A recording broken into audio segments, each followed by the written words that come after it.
Bueno, estoy acá con los profesores que me acompañan en el aula del taller de diseño industrial 2. A ver si se ven las chicas ahí.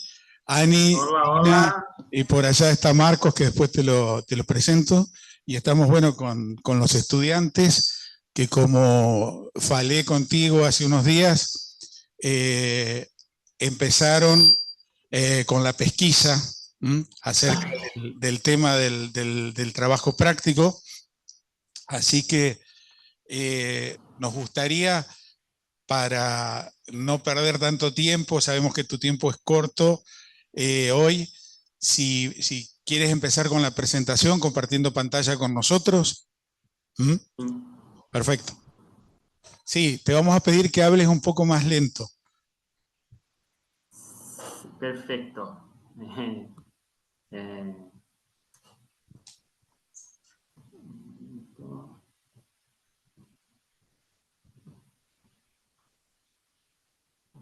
A ver, probamos. A ver. Sim, No, no, ahí está. aqui, vocês conseguem ver a apresentação? Perfectamente. Está passando, Inácio? Sí, sí, sí. Certo. Bom, eu vou iniciar desejando inicialmente uma boa noite a todos. Agradecer, professor Inácio e demais professores, pelo convite. Tive a alegria de visitar a FADO UNL em 2023 e fui muito bem recebido e fiquei muito entusiasmado de poder trabalhar com todos vocês, né? E muito impressionado também pela qualidade dos trabalhos dos estudantes, particularmente da carreira de desenho industrial. Gostaria de me desculpar, eu vou falar em português, e peço, né, porque meu espanhol não é muito bom, peço que, se tiverem alguma dúvida ou não entenderem algo, fiquem à vontade para interromper. Eu não estou vendo vocês na tela, só estou vendo a minha apresentação. Então, Inácio, por gentileza, caso necessário, pode me interromper pelo microfone. Tudo bem? De acuerdo, Fausto. Então, novamente, muito obrigado, né? Fiquei muito contente também com o convite do Inácio para colaborar, né, neste projeto que vocês estão desenvolvendo, né, os alunos do curso de desenho industrial, em um tema que aqui na Unesp, né, no nosso programa de design, é de bastante interesse, né? Nós temos muitas abordagens de colaboração com instituições e centros de reabilitação, em que nós desenvolvemos algumas iniciativas ou propostas de design com foco em dispositivos de tecnologia assistiva ou tecnologia de assistência. O professor Inácio me atualizou em relação à temática do trabalho de vocês, que é relacionado a doenças reumáticas que afetam as mãos.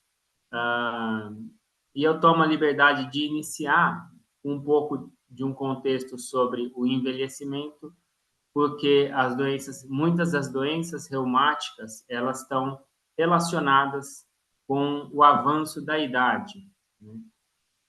Sob uma perspectiva do design, muitas das soluções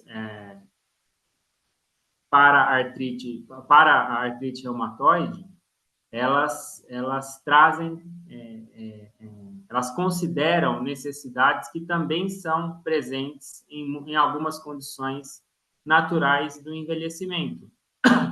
O envelhecimento, enquanto processo fisiológico que todos nós passamos ou iremos passar, ele está relacionado a um declínio das capacidades dos usuários. Em capacidades, nós entendemos as capacidades físicas, de força, de destreza manual, de equilíbrio, de reflexos de resposta, mas também impacta aspectos da cognição, aspectos relacionados ao planejamento das ações, a comunicação, né, e aspectos sensoriais também, como é o caso da visão, né, da audição. Todos esses sistemas, eles são, de alguma forma, sofrem alterações que podem reduzir as capacidades dos usuários. Portanto, entender um pouco dessas capacidades ajuda também a pensar o projeto ou design de dispositivos também para o contexto das doenças reumáticas, não é? Inácio, estou falando muito rápido, está sendo possível compreender? Yo te entiendo perfectamente, creo que los chicos también se entienden perfectamente. Te entendemos perfecto, Fausto. Muito bem, obrigado. Então, só uma breve contextualização de que nós estamos passando por um processo de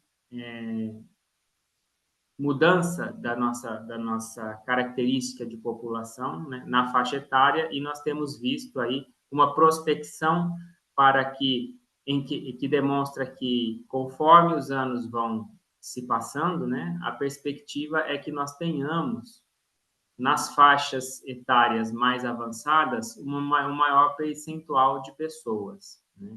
Então, isso chama a atenção, né, para nós pensarmos que se nós teremos, né, uma população em que as faixas etárias mais avançadas vão ser cada vez mais frequentes, né, um número maior de pessoas nas faixas etárias mais avançadas, nós precisamos entender que essas faixas etárias também estão relacionadas a alguma diminuição das capacidades, né? Então, observem que, por exemplo, esse é um dado do Reino Unido, mas que destaca que para pessoas entre 75 e 79 anos, né, ou seja, acima de 75 anos, nós já temos aí mais da metade das pessoas que apontam, né, diminuição de suas capacidades, né? Então, isso chama atenção para a gente pensar projetos que considerem essa natureza, essa característica da população e se adequem e que promovam no design dos dispositivos características funcionais que estejam adequadas a esse possível declínio das capacidades dos usuários, né? Eu costumo trabalhar no ensino de design com a perspectiva do design inclusivo, né? Esse é um material muito rico que tem nesse grupo, que se chama Inclusive Design Toolkit, que eu recomendo vocês terem acesso, né, para pesquisar. Mas que ele diferencia, né, de forma muito clara o que seriam, né, os produtos, em uma pirâmide, né, das pessoas que têm os graus de dificuldades, né, o que seriam produtos e que nós temos que considerar para a população geral e adequá-los para uma condição em que as pessoas com mais dificuldades poderão utilizá-lo com eficiência, e os produtos já para pessoas com uma condição muito específica, com limitações muito severas, muito elevadas, e que aí sim são produtos muito especializados, muitas das vezes produtos individualizados, né, com uma proposta de design customizada. E é interessante a gente olhar para essa pirâmide, né, nessas duas áreas, considerando as questões das doenças reumáticas, porque as doenças reumáticas, né, eu vou falar um pouco da artrite reumatoide, que afeta principalmente as mãos, né, ela pode acometer, né, ela é um processo progressivo, portanto, nós podemos ter um mesmo usuário que se inicia, uma mesma pessoa que se inicia numa condição de pouca dificuldade, mas que com o avanço da doença, ela passa por uma situação de muita dificuldade, né? E aí passa a necessitar de produtos especializados, né? Abordagens de projeto individualizadas para as suas necessidades. Então, são duas áreas, né? Dois focos de projeto que é importante nós considerarmos. A Organização Mundial da Saúde destaca que existe uma relação entre a idade e a dependência nas atividades de vida diária. Ou seja, quanto mais elevada a idade, maior o nível de dependência nas atividades diárias. Eu gosto de destacar as atividades de vida diária como foco de projeto, porque são nessas atividades que a maior parte das soluções de tecnologia assistiva se localizam, ou seja, elas buscam as soluções assistivas, elas buscam facilitar ou promover acessibilidade no desempenho das atividades básicas do dia a dia. As atividades básicas do nosso dia a dia são aquelas atividades que são essenciais para a nossa rotina, que nós realizamos uma ou várias vezes ao dia, né? Higiene pessoal, banho, mobilidade, vestuário. Então, muitas das ações também para artrite reumatoide, as adaptações, elas focam nestas atividades, porque a dificuldade das pessoas em realizar essas atividades compromete de forma muito significativa a independência e a qualidade de vida. Portanto, é muito importante que as soluções de design procurem abordar principalmente as atividades de vida diária, né? E é uma sugestão que eu faço para vocês entenderem um pouco e localizarem as ações de projeto de vocês nessas atividades, né? Nós temos duas categorias de atividades de vida diária: as atividades básicas do dia a dia e as atividades instrumentais, ou seja, fazer compras, gestão financeira, dirigir, né, transportar veículos, o uso de tecnologias como smartphone, cuidar de pets, por exemplo, é uma atividade categorizada como instrumental.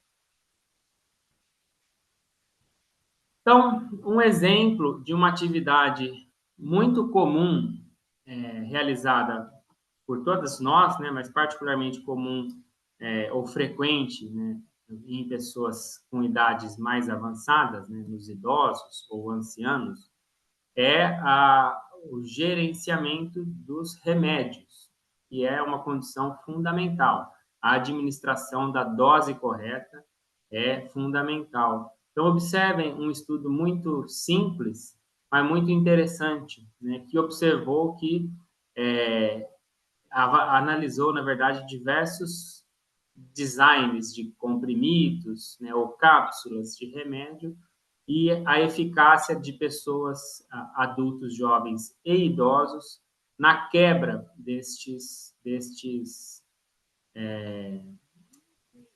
objetos, né, na quebra onde a marcação é indicada, né? Então, observou-se que a eficácia de pessoas idosas na quebra desses comprimidos na região em que se é indicado é muito menor do que de adultos jovens.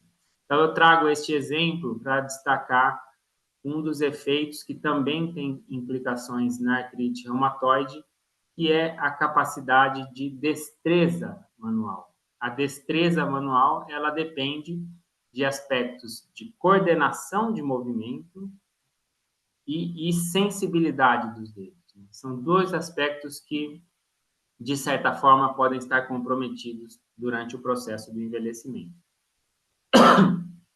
Mas só para destacar outros tipos de dificuldades que o envelhecimento pode trazer em relação à usabilidade de produtos do dia a dia, né? Este é um estudo de 1999 que avaliou diversas tecnologias, né, em um grupo de idosos, né, e destacou que, já naquela época, né, foi observada essa preocupação de que os produtos pouco intuitivos, né, ou que exigem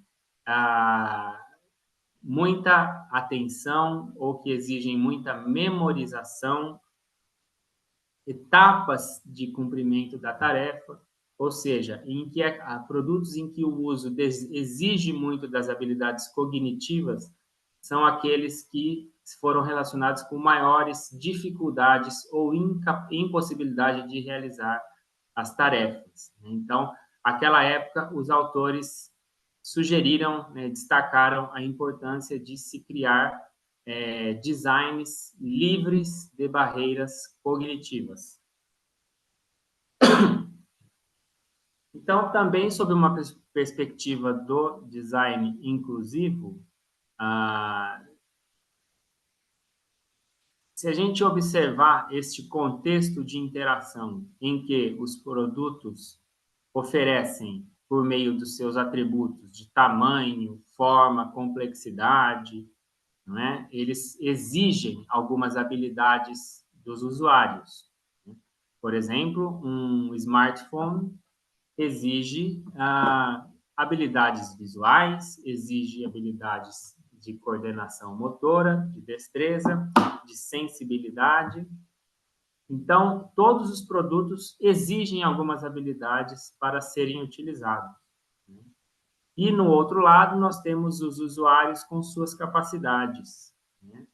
Uma perspectiva do design inclusivo é de que, quando o produto exige habilidades que estão além das capacidades dos usuários, existe uma situação de potencial insucesso ou não realização efetiva da tarefa. Eu vou passar esse daqui e vou entrar aqui para nós tentarmos ver alguns produtos e como eles se localizam nessas demandas motoras, cognitivas e sensoriais. Né? Faço essa sugestão de leitura, posso enviar depois a referência completa para o professor Inácio deste trabalho, que traz uma análise das demandas sensoriais, cognitivas ou motoras e os atributos do design dos produtos. Por exemplo, a demanda motora, aspectos que demandam capacidade motora na utilização de produtos, geralmente estão relacionados ao tamanho do produto, seu formato, a sua superfície de acabamento, as características da força de operação, os movimentos exigidos. Então, esta é uma análise muito interessante para se implementar ações de design com vistas a reduzir as exigências de habilidades para o uso de produtos, ou seja, torná-los mais simples de utilizar, mais fáceis de utilizar. Então, um exemplo, este é um tipo de embalagem em que a maior demanda é motora, né? Exige-se uma força considerável e uma destreza para realizar este movimento. Este é um outro tipo de embalagens, né, que também demandam destreza manual, não há muito a necessidade de força, mas de controle, porque são embalagens de proteção e, dessa forma, exigem dois movimentos simultâneos. Existe literatura destacando dificuldades de diversas populações, dentre elas de idosos, na utilização destas embalagens. Essa também é outro tipo de embalagem que exige um controle muito fino do movimento e que muitas das vezes situações em que há o comprometimento da destreza manual pode impossibilitar o desempenho efetivo dessa tarefa. E, como eu disse, o smartphone, que ele traz uma demanda tanto motora, quanto cognitiva, quanto sensorial. Essa análise das exigências dos produtos em relação às capacidades é interessante para o design porque nos permite identificar exatamente qual aquela situação ou qual a capacidade em que é exigido acima das capacidades dos usuários. Dessa forma, ajuda a identificar a principal necessidade ou alvo, objeto de estudo do design, de ações de projeto tentando resolver a situação em que a exigência de habilidade está além das capacidades dos usuários. Assim como comparar diferentes produtos ou diferentes tipos de modelos, na verdade, de um mesmo produto e identificar as suas exigências de habilidade. É muito interessante essa abordagem do design inclusivo e muito adequado para ações de projeto relacionadas aí ao contexto, por exemplo, das doenças reumáticas. Então, em síntese, o uso bem-sucedido dos produtos, ele depende, né, de qual o contexto da atividade, né, se é uma atividade de uso eventual ou se é uma atividade rotineira, frequente, de trabalho, e de um equilíbrio entre as habilidades dos usuários e as demandas dos produtos. A ideia é que as ações em design inclusivo foquem em reduzir a demanda de habilidades no uso de um produto. Por isso é importante vocês que estão desenvolvendo projetos olhar os produtos similares para o qual vocês estão projetando, com essa perspectiva de pensar quais são as habilidades que esses produtos exigem para o seu uso. E aí vocês tentam entender como que o usuário para o qual vocês estão projetando pode experimentar dificuldades ou facilidades no uso desses produtos. Um exemplo muito simples de dois produtos de uma mesma categoria, mas que exigem habilidades diferentes, né? O produto acima, ele exige uma habilidade de um controle motor mais fino, enquanto o produto abaixo, por meio de uma alavanca, pessoas que têm maior dificuldade no manuseio ou na destreza motora podem também realizar com a mesma eficiência. Então, esse é um exemplo muito simples de uma proposta inclusiva de design.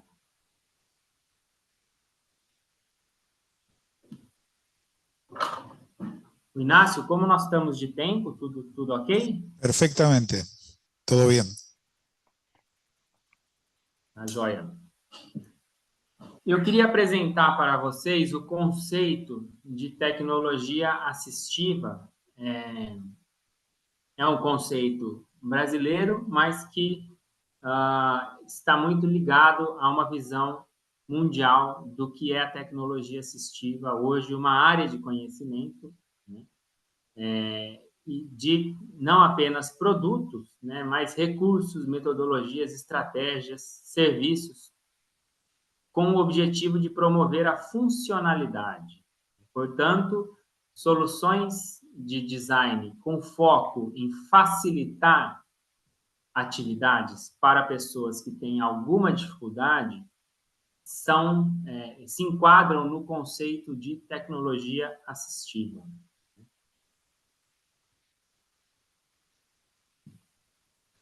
Entretanto, nós temos uma situação em que diversas categorias de produtos de tecnologia assistiva, elas apresentam um índice de não uso ou abandono muito elevado, né?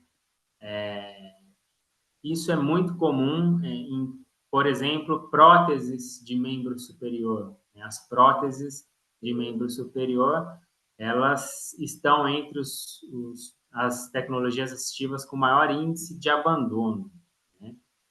Possivelmente, esse abandono ele está relacionado não apenas a aspectos práticos, ou seja, funcionais. Evidentemente, muitos produtos podem ser difíceis de utilizar ou difíceis de aprender a utilizar, mas também existem barreiras ou aspectos emocionais, atitudinais, que podem comprometer e levar ao abandono. Partindo agora, né, para a gente discutir um pouco dessas ações dentro da artrite reumatoide, né, só fazendo uma breve introdução, Inácio, vocês estão trabalhando com foco na artrite reumatoide ou em diversas doenças reumáticas? Diversas. Certo, certo. Eu vou falar da artrite reumatoide, que ela afeta as mãos, principalmente, né? E eu acho que ela é uma das mais frequentes doenças reumáticas, não é? Mas apenas apresentando que ela é uma doença autoimune, crônica, ou seja, não é um quadro agudo de instalação e que se resolve, ela é crônica e ela costuma ser progressiva, né, a partir de uma inflamação que começa, e aqui que vai afetando as articulações. Então, essa inflamação crônica começa a gerar um desgaste nas articulações, né, e a longo prazo essas articulações podem sofrer deformidades, né? É uma doença cuja incidência aumenta com o avanço da idade, por isso que eu trouxe uma breve contextualização sobre o envelhecimento. E alguns dos sintomas frequentes da artrite reumatoide são dor, edema, né, um inchaço das articulações, rubor, por conta da inflamação, e um sintoma muito característico que é a rigidez matinal, ou seja, quando a pessoa se levanta no início da manhã, ela se queixa das articulações muito duras, muito enrijecidas. Essa rigidez ela tende a diminuir aí nas primeiras horas do dia, né? Mas ela é mais intensa quando a pessoa se levanta. E essa dificuldade nos movimentos, ela pode decorrer tanto dessa rigidez matinal, quanto da dor, né? E também nos casos em que já a condição está mais avançada, da deformidade que é instalada nas articulações, né? E dificultam muito o desempenho das atividades manuais. As articulações mais afetadas são o punho e as mãos, e existem deformidades mais características, né? Por exemplo, no caso da artrite reumatoide, existe, eu não sei o termo em espanhol, mas existe essa deformidade acima, né, que se chama dedo em pescoço de cisne, né, e que é caracterizado por uma hiperextensão da articulação interfalangiana medial e uma flexão da articulação interfalangiana distal.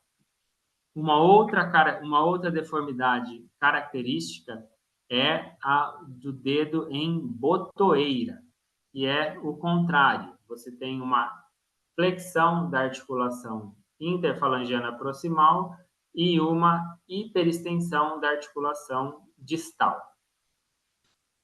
Essas são as deformidades nos dedos, né? Mas, além disso, nós temos uma deformidade nas articulações metacarpo-falangianas, ou seja, na base dos dedos, em que leva a um quadro de desvio ulnar, ou seja, o punho, os dedos e a mão desviam nesse sentido. Portanto, é uma condição que, em casos avançados, dificulta muito o desempenho das atividades manuais. Vocês viram a dificuldade que nós comentamos anteriormente, a dificuldade nas atividades manuais compromete muito a independência nas atividades diárias, porque a maior parte das nossas atividades nós realizamos com as mãos. Então, eu queria trazer uma perspectiva, já fazendo a referência à professora Virginia e aos professores de ergonomia, mas da importância para o design de produtos com foco nas dificuldades manuais, de nós entendermos um pouco dos conceitos de ergonomia para dispositivos manuais. Então, basicamente, é importante nós entendermos que nós temos dois principais tipos de manejos, né? Ou seja, a forma com a qual nós seguramos objetos e manipulamos objetos. Existe um manejo fino, que é um manejo que exige muito controle e destreza, e existe um manejo grosseiro, que é quando eu tenho um envolvimento maior da peça ou do objeto, e ele me permite aplicação de maior força, mas com menor destreza. Isso é importante para nós considerarmos em propostas de design, porque, a depender da condição que nós estamos trabalhando no projeto de produtos, a interface manual pode ser mais adequada para um manejo fino ou grosseiro, dependendo do desenho que nós implementamos. Portanto, pensar o desenho do encaixe manual é fundamental, não apenas para o conforto manual, mas também para o desempenho nas atividades. Basicamente, nós temos duas grandes propostas ou abordagens de design para as interfaces manuais.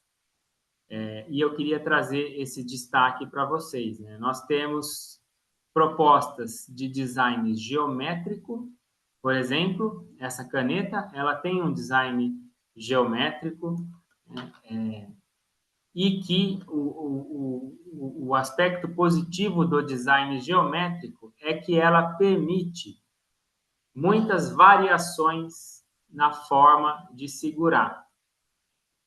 De um lado, ela pode não ser tão confortável, mas ela permite muitas variações, né? Possivelmente, o design deste tipo de produto, uma caneta, em sua maioria, ele tem um design geométrico, porque cada um de nós tem um jeito de segurar, e se ela fosse anatômica, possivelmente ela seria adequada para um grupo de pessoas, mas para uma grande diversidade de pessoas não seria adequada. Então, esse é um aspecto de uma proposta de design que pode partir para uma abordagem geométrica, mas nós temos também a abordagem antropomorfa ou anatômica, que considera as formas da mão no formato da interface manual. Então, um dos benefícios, quando nós implementamos uma proposta de design antropomorfo, é que o produto tende a ser mais confortável, mais estável na nossa mão. Nós seguramos com maior firmeza, porque eu tenho um encaixe melhor do produto na minha mão. Por outro lado, ele dificulta algumas variações do tipo de pega ou de preensão, né? Mas ele tem esse benefício de um encaixe muito confortável. É importante destacar, se vocês estão pensando em desenvolver adaptações para produtos do dia a dia, é importante considerar estas duas abordagens e discutir qual delas melhor se adequa ao produto que vocês estão desenvolvendo. Um exemplo de um projeto que nós desenvolvemos de um mesmo produto com duas propostas de design, né? Um design inicialmente geométrico, né? Observem que ele oferece realmente pouca área de contato ou pouca superfície de contato para as mãos, portanto, ele tende a ser menos confortável, principalmente em situações que exigem aplicação de força, como é o caso da impulsão de uma cadeira de rodas,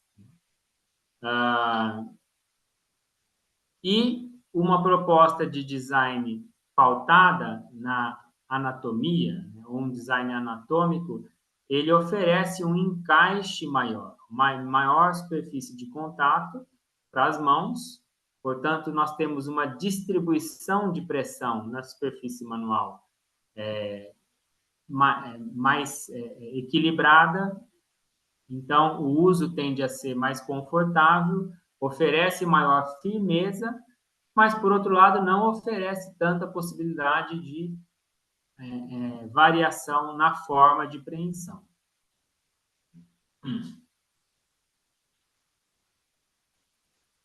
Um outro aspecto muito importante, e eu trago aqui, esse é um exemplo de uma ferramenta, pode não ser, talvez, o caso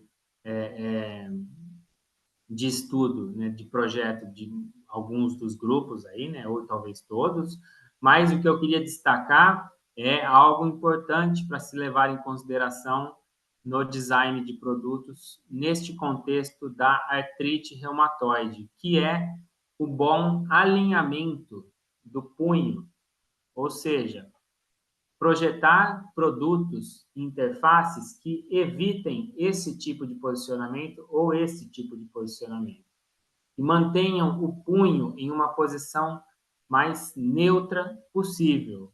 Portanto, se o projeto de vocês estiver relacionado com cabos, né, por exemplo, assim, ou empunhaduras, né, considerem orientação do cabo e o formato do cabo que não apenas se encaixe bem nas mãos, mas que tenha uma preocupação com relação ao alinhamento da articulação do punho.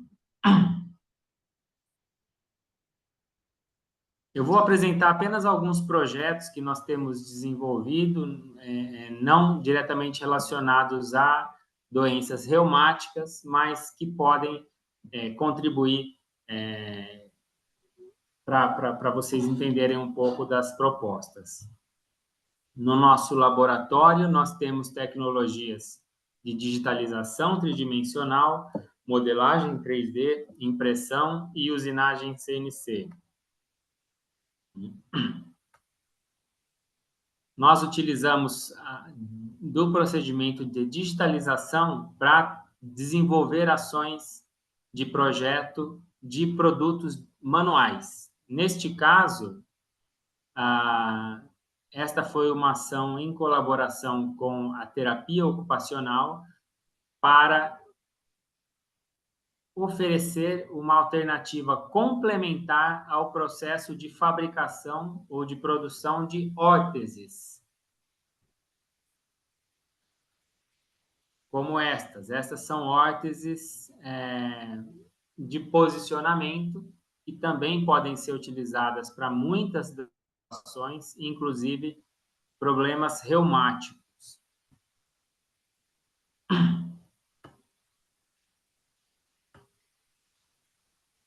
Este foi um projeto de uma aluna de design que desenvolveu uma proposta de órteses para posicionamento da artrite reumatoide. A utilização destas órteses tem por objetivo manter o bom alinhamento das articulações e prevenir um pouco a instalação das deformidades. Então, o uso dessas órteses é muito importante em momentos de repouso para diminuir um pouco a instalação das deformidades. Entretanto, muitas pessoas não se sentem confortáveis em utilizar órteses nas mãos, também por uma questão da aparência ou da estética da órtese. E neste projeto, esta estudante desenvolveu uma proposta de design abordando a órtese sob uma perspectiva de joia ou joalheria, como é este caso de anéis, né? Então, buscando dar um significado diferente para um produto cujo objetivo é de manter o alinhamento das articulações. Esse foi um outro projeto de conclusão de curso em design que a aluna desenvolveu um conjunto de utensílios e talheres com foco em idosos institucionalizados, ancianos institucionalizados, com foco na manutenção da independência em uma atividade básica da vida diária, que é a alimentação. Então, neste projeto, além de uma abordagem de estética menos hospitalar ou mais agradável, a aluna desenvolveu essa proposta buscando facilitar a atividade também. Então, por exemplo, o prato tem uma concavidade um pouco mais acentuada para facilitar o recolhimento do alimento. As canecas, elas têm bases de diâmetro maior para ficarem mais estáveis, para evitar tombar, né? E o talher com um design um pouco mais engrossado e mais pesado para poder facilitar um pouco a apreensão. E, por fim, gostaria de apresentar este protótipo, que também foi feito a partir de um exercício na disciplina de design inclusivo, e que os alunos avaliaram uma pessoa com doença de Parkinson em um centro de reabilitação da Unesp, e que tinha queixas de dificuldade da escrita. Claro, este foi um primeiro protótipo feito dentro de uma disciplina concentrada de 1 mês, mas permitiu a prototipagem e a avaliação do protótipo com o usuário. Observem que, para a condição do tremor e também a dificuldade de destreza, a ideia nesse projeto foi fazer uma pega um pouco maior para facilitar o encaixe mais firme da mão, mas também agregar peso no objeto, porque o peso maior do objeto, na condição do Parkinson, do tremor, ele ajuda a diminuir o tremor, porque a pessoa faz um pouco mais de força para segurar e a tendência é diminuir um pouco o tremor. Então, este protótipo foi feito em uma iniciativa de ensino interdisciplinar entre design e terapia ocupacional. Nós utilizamos a impressora 3D para desenvolver protótipos. Eu sei que vocês também trabalham aí com impressora 3D e realmente é uma ferramenta muito valiosa para podermos prototipar e testar as ideias, ou as ideias de projeto. Então, observem. Esse foi o momento da avaliação, né? E o feedback das terapeutas foi de que tanto a qualidade da escrita quanto o tremor, a qualidade da escrita melhorou e o tremor também diminuiu um pouco com o uso do protótipo. Então, esse é um exemplo de uma abordagem de design que focou na interface manual, para uma atividade manual essencial, que é a escrita, e conseguiu uma melhora a partir de um redesenho do objeto que foi prototipado e então testado. Então, eu reforço aqui a importância, né, de dentro do possível, se vocês tiverem a oportunidade de prototipar os seus projetos e avaliar os seus projetos. Eu acredito que é algo muito positivo para o projeto, para melhorar o projeto. Ter um feedback de avaliação com usuários ou avaliação simulada é muito positivo para aprendermos um pouco sobre o projeto e melhorar o seu design. Gostaria de agradecer a oportunidade, me colocar à disposição para nós conversarmos, e fico muito na expectativa de poder acompanhar o projeto que vocês vão desenvolver junto aos professores da disciplina e me coloco à disposição para auxiliar no que for necessário. Muito obrigado.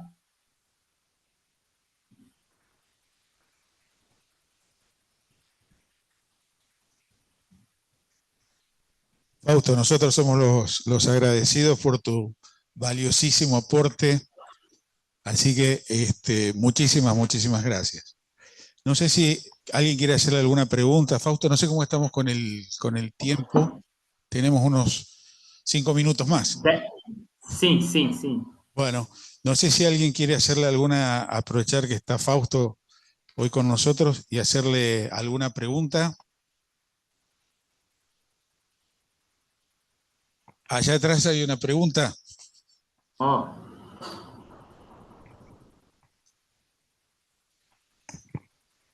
Buenas. La pregunta que le quería realizar era, perdón.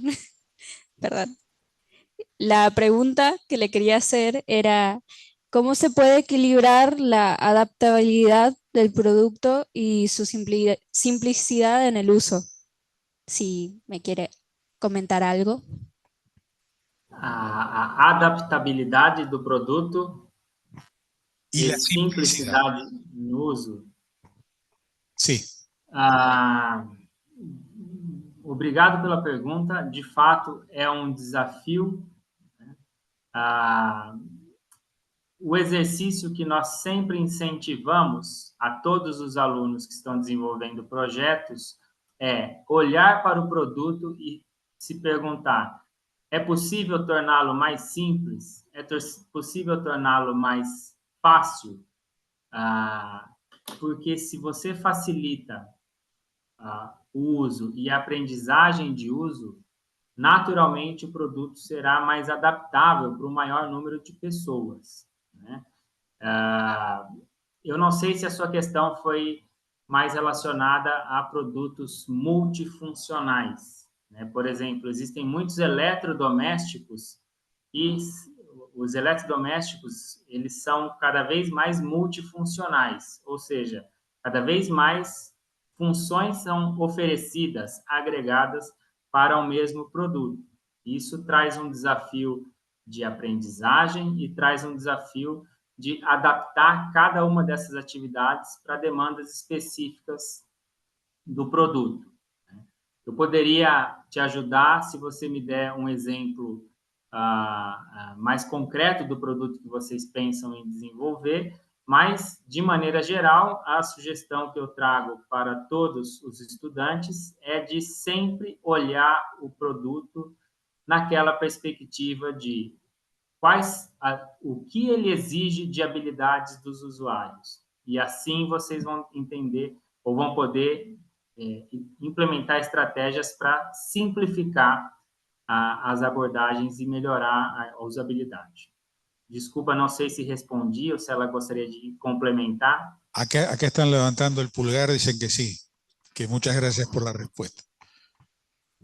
¿Alguna otra pregunta? Gracias. Acá hay otra pregunta.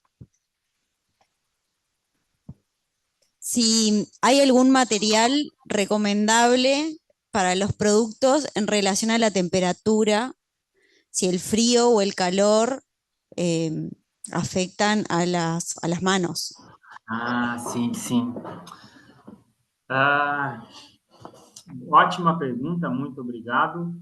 Há uma recomendação, de maneira geral, para que se evite a exposição a produtos relacionados a altas temperaturas, porque as doenças reumáticas, elas estão relacionadas, elas levam a uma inflamação e o calor acaba por acelerar a inflamação. O calor, ele pode aumentar a inflamação. Tanto que, por exemplo, em lesões esportivas, quando, por exemplo, um atleta sofre uma lesão e que tem uma inflamação, a medida é aplicar gelo, né, o frio, para diminuir o calor, para diminuir a inflamação. Então, é uma preocupação, sim, e aí é importante considerar se o produto está associado a tarefas que expõem o usuário à temperatura, pensar em revestimentos, né, nas interfaces, pensar também em interfaces que dificultem e que diminuam um pouco a vibração, né, porque isso também pode comprometer a inflamação dos quadros aí reumáticos. Perfecto. Acá preguntan cómo se hace una validación simulada. Uma validação simulada.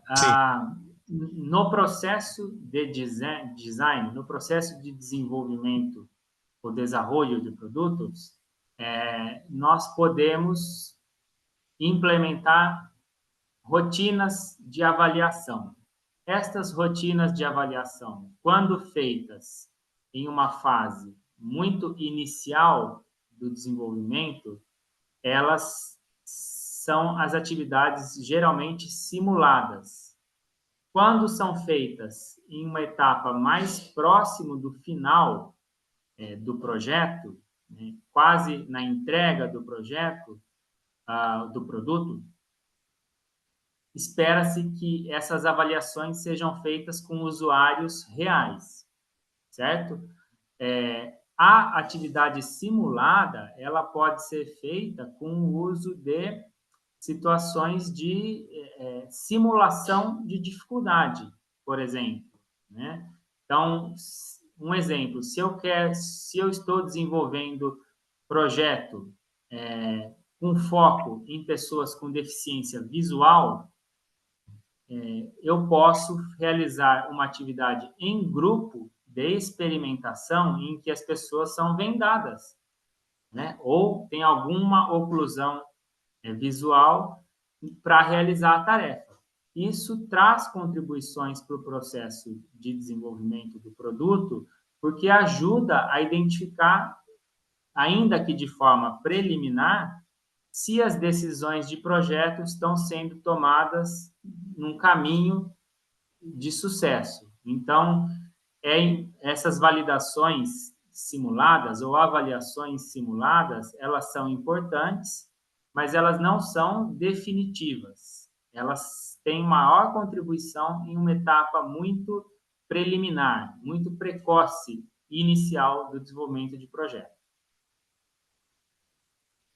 Perfecto. ¿Alguna otra pregunta? A ver, acá hay otra pregunta. Es la última. Sí, no. Hola, yo quiero saber cómo afecta la sensibilidad del tacto fino de esta enfermedad. O sea, ¿se pierde sensibilidad al sentido de que no se puede reconocer símbolo con los dedos?